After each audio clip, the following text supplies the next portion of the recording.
Well, hello everyone, and welcome to another episode of Harebrained Games.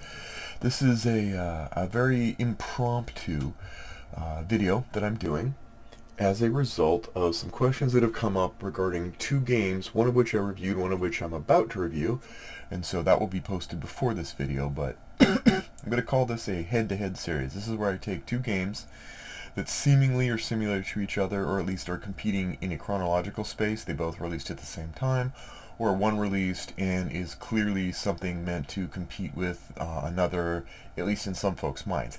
The games here are Heat and Charioteer.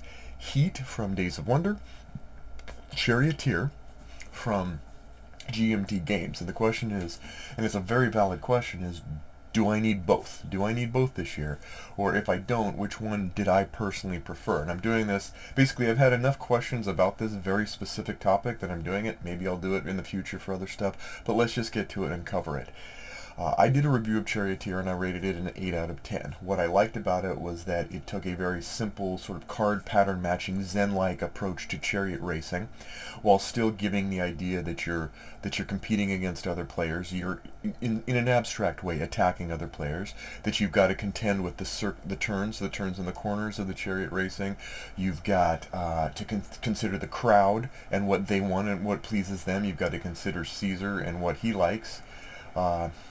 And all of that stuff, and it all pleasantly filled in. I didn't have a lot of complaints about it, to be honest with you, in that you're leveling up, you're growing your power or ability to handle things like do you take the turns better? Do you just flat out race better? Can you heal yourself better? Can you attack other people better? And there are lots of ways and ways to keep the game tight so that you don't just sit there in the back going, I'm going to spend the next 30 minutes being behind. It doesn't matter. But ways to try to catch up. The catch-up mechanism that isn't too cheesy. That's Charioteer. Heat, on the other hand, and the review will show this, has a lot of similar things. They both do card play. Heat, on the other hand, you have a deck of custom cards you start off with. You have much more hairpin turns around the 4 maps, and there are 4 maps, not one. You have card play, and in that card play you're more concerned about how you're leveraging your cards to be able to handle the turns without blowing out and winding up having to spin out and start again. Whether you can handle just the right timing of how you play those cards to be able to make those turns and still be able to move out. You've got to handle Heat, which is a little boost that you make going on a normal card play. I could do this far, but if I use some Heat, I can really help myself later, but I also can do things to give myself Heat, and Heat being dead cards can also help diminish me later. And so this is near-term, far-term approach to how the card play goes. If I had, let's just cut to the chase so this doesn't get too long. If I had to pick between the two, I would choose Heat.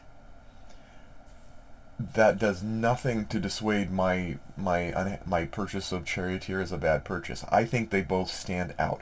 They stand out differently because they both take card play and use them differently. I have taught Charioteer very easily to a whole lot of people, and there were little hiccups here and there, like, oh, don't forget to, but in general, it's probably the easiest GMT game I've ever taught people, and there's not, it does exactly what it's meant to be. It's meant to recreate the idea at a high level of being in a chariot race, and it does it in a way that's pleasing. The pattern matching, the card matching, it's just pleasant. It's just this, there's a fun little,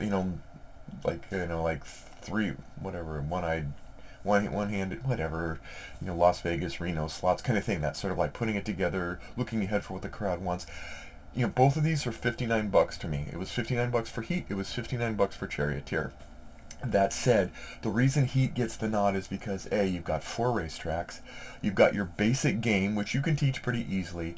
You're not limited to 2 to 6 players. You are 1 to 6 players, I think, and the AI solo is great. And so you can play it by yourself, and I think it does a serviceable, almost admirable job of making a really simple AI actually make it feel like you're in the thick of things, no matter whether you're playing with 1 player or 4, 5, or 6 human players. So that has it going for it. It has upgrades. It has so you have a whole upgrade system where you can actually play more advanced versions, where you can kind of tweak and tailor your deck of cards, which is your car.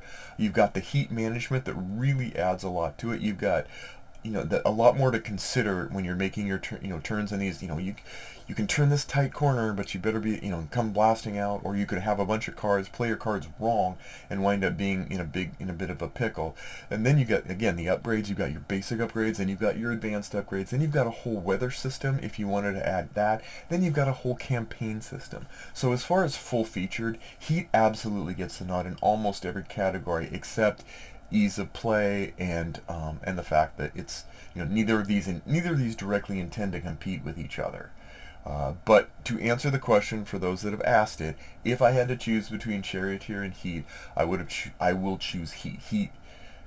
I'm reviewing these now, and I've already got reviews on them, but I definitely would choose Heat over Charioteer. But I definitely don't find either one of them to be in any way, shape, or form detrimental to my collection. That's all I got. Thanks again, and we'll see you next time on Harebrained Games.